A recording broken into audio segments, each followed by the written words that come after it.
گوجری زبان میں اپڈیٹ سنیے۔ ایک بکھی دنیا میں عدم تشدد کو عالمی تہاڑو منائے جا رہے ہے، لیکن دوجی بکھی بھارت کے زیر تسلط جموں کشمیر میں قاتل ہندوستانی فوجی سنگین جنگی جرائم کو ارتکاب کر رہے ہیں۔ ہر پاسے انسانی لوگ کی چھنڈک اور بارود کا دھواں نے ماحول نہ اپنا کڑا میں لیے ہوا ہے۔ کسی حریت پسند کشمیری کی جان، مال، اولاد اور عزت و آبرو محفوظ نہیں ہے۔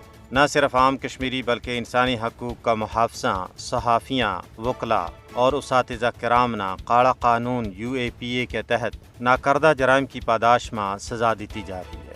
اس ویلے قائدین حریت اور کارکنوں کی ایک بڑی تعداد نہ پس دیوار زندہ کر کے انہاں بر تاریخ کو بدترین ظلم کیو جا رہا ہے۔ یہی وجہ ہے کہ عدم تشدد کو عالمی تہاڑو کشمیریوں واسطے قائع اہمیت نہیں رکھتو، کیونکہ وہ بھارت کی غلامی میں زندگی کا انتہائی تلخ ایام گزارنے پر مجبور ہیں۔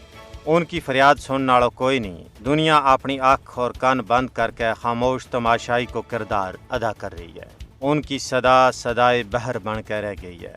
غاصب دہشت گرد بھارتی فوج نے 1989 تو ہن تک 96,131 تے گزشتہ مہینہ ستمبر میں 17 بے گناہ کشمیری شہید کر دیتا ہے۔ کشمیریوں کو لو پانی نالوں ڈھولے جا رہے ہے۔ کشمیر میں بھارتی کاروائیاں نہ نسل کشی، انسانیت کے خلاف جرائم اور بین الاقوامی قوانین کے مطابق جنگی جرائم کا طور پر اچھی طرح نال تعبیر کیو جا سکے۔ عدم تشدد کو عالمی تہاڑو منان کو بہترین طریقہ یہ ہے کہ بے گناہ کشمیریوں کے خلاف بھارت کا ظلم ور اس کو محاسبہ کیو جائے، اس نہ جواب دہ قرار دیتو جائے اور عالمی عدالت انصاف میں اس کے خلاف مقدمہ چلائے جائے۔